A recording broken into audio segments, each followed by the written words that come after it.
Yo, what's going on, guys? My name is Alex, and this is my top 10 shooting guards list going into the 2023-2024 season. Like I stated before in my top 10 point guards video, I will not be projecting these players. So for example, I do not think that Tyrese Maxey is going to be better than maybe player B, because I think he's going to just get better throughout the offseason. So this is simply just based off of what they did in the regular season and the postseason. Also, if you don't see a player on this list, it may be because they were either in my point guards video or they will be showing up in my small forwards video. For example, Jimmy Butler will not be on this list because I'm considering him as a small forward. But with that out of the way, let's get started. And I did want to give some honorable mentions, and I have 3 of them. I have Klay Thompson, DeJounte Murray, and CJ McCollum. Truly what left them off my top 10 list for the shooting guards position is that I just don't think the consistency is there, and even if they are somewhat consistent, I think they are somewhat lacking, especially either on the defensive end or just being inconsistent on the offensive end. So that's kind of what left them off. But at number 10, I have Tyrese Maxey. Now, Tyrese Maxey also isn't the greatest defender as well, but offensively, even as a third option on the 76ers team, I think he just brings so much value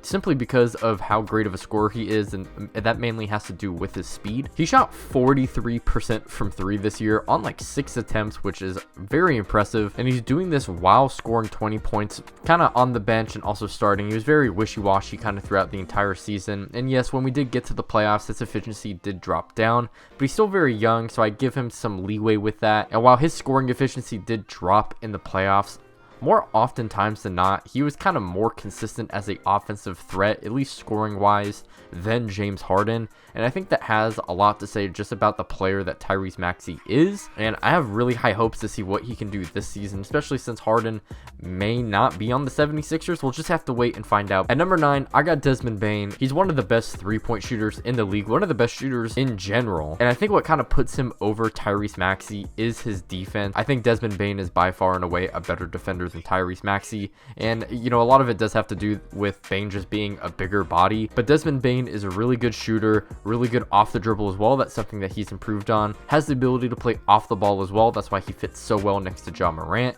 And again, the defense, I think, is just kind of what puts him over the top against Tyrese Maxey. So that's why I got Desmond Bane at number 9. And at number 8, I got Zach LaVine. This is a huge just talent jump from Desmond Bane at number 9, but Zach LaVine is just so much of a better scorer, so that alone is kind of what puts him over those guys. His athleticism is off the charts. I think even as a defender, he is slightly underrated. Not saying he's one of the better defenders in the league, but definitely kind of an underrated part of his own game. I think his playmaking as well, just not even just as a scorer, but also a passer, I think is better than guys like Desmond Bane and Tyrese Maxey. And while it isn't the best, at least coming from the shooting guard position, I just think it's better enough to have a pretty significant gap between him and Desmond Bane, which is why I have him at number 8. And at number 7, I have Bradley Beal. And with Bradley Beal, also a phenomenal scorer. His efficiency is also very solid as well. He was actually one of the better rim finishers in the league. He shot around 70% from 0 to 3 feet, which is very impressive for his size. But to me, what puts him over LaVine is, again, I just think LaVine hasn't really made the progressions as a passer, and I just think Beal is a better passer, and I think that overall helps his offensive game to just kind of put him over the top. Beal isn't the best defender, but when it comes to just his offensive skill alone, I think that's what puts him over LaVine. But it is very close. If you wanted to interchange LaVine and Beal, I honestly wouldn't really have a problem with it. Just personally, for me, I just think Beal as an offensive player is more well-rounded, but both are very much on the same tier, and I think it'd be very interesting to see how Beal fits on this Phoenix Suns team. From what I'm aware of, he is going to be the point guard of that team, so it's going to be interesting to see how much better he gets as a passer, because that's something that the Suns desperately need. Moving on to number 6, I have Anthony Edwards. Anthony Edwards made a really big jump compared to last season, in my opinion. I had him as number 10 on my top 10 shooting guards, and really what pushed him up to the top at number 6 here is that his offense just kind of took over, and also I feel like he did get a lot more consistent on the defensive end, and the defense is really what kind of puts him over all the other guys I've listed already. Anthony Edwards is just so strong and athletic, and he can really keep up with a lot of fast guards and also some pretty bigger forwards as well.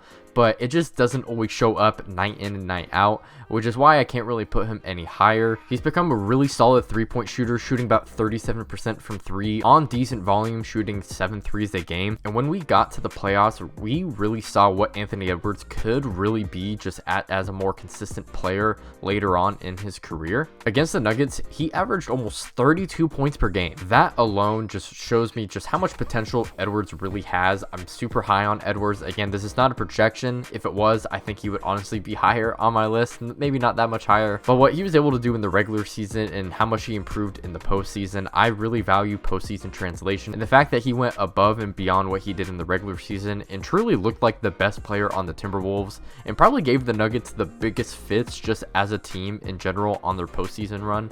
I give a lot of respect to Ant, and that's why I have him at number 6. Moving on to number 5, and we got Jaylen Brown, the Supermax God, $300 million a year. I don't know if he's worth that money, but Jaylen Brown, number 5, a very solid player nonetheless. As a second option, he's probably one of the better second options in the league. He can give you about 27 points per game on some pretty decent efficiency. Defensively, I do find him to be quite overrated, but that's not to say that he isn't a good defender. I would say he definitely has more of a case to be a better defender than Ant. Again, Ant's case is just he's inconsistent, but with Brown, I do think he is more consistent. I just do think that there are some defensive flaws in his games that most people just don't realize. His off-ball defense definitely does need some work, but at least as a on-ball defender, I think Jaylen Brown is very solid. And of course, he can't go to his left, which is why I don't really have him any higher. But Jaylen Brown is a very solid player, and as a number 2 option, I think this number 5 spot is very fitting for him. At number 4, I got Donovan Mitchell. Again, Donovan Mitchell didn't play all that well in the playoffs. This is kind of becoming a consistent theme because he didn't have that great of a playoff series last year as well when he was on the Jazz.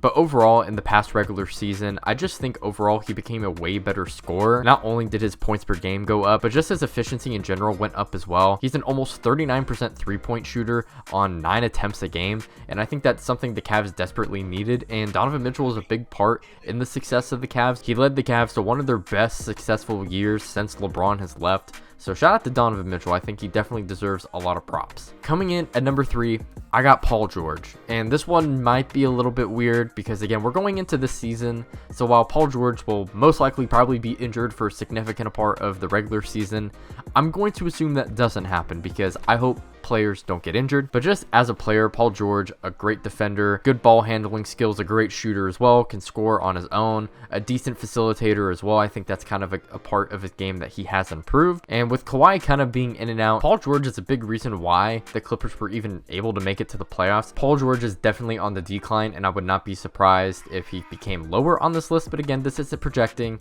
I do think Paul George is still one of probably the top 15 to 20 players in the NBA. And as long as he stays healthy, the Clippers should definitely be one of the better teams in the West. Coming in at number 2, I got Gilgeous-Alexander, SGA. This guy had an absolutely phenomenal season. His impact to winning was sensational. The Thunder, although they didn't make the playoffs, they were a lot closer to the playoffs than I think a lot of people imagined. He was also one of the better scorers in the NBA, one of the better finishers, just one of the better ball handlers as well. Of course, he isn't the best passer or even the best defender, but those are parts of his game that I think he will improve on. And he's not even necessarily bad at those aspects. I just think there is room to improve. But SGA is going to be a huge foundational piece for the Oklahoma City Thunder. I can't wait to see what they do, especially with Chet Holmgren back. But at number 1, and best shooting guard in the league, in my opinion, is Devin Booker. What puts Booker over a guy like SGA, in my opinion, is the fact that he is somewhat a more consistent defender. And I also do think that his passing, just playmaking in general, is just kind of what puts him over the top compared to SGA. And then you take into account that when we got to the playoffs, Devin Booker just went absolutely nuclear. He went from averaging 27 points in the regular season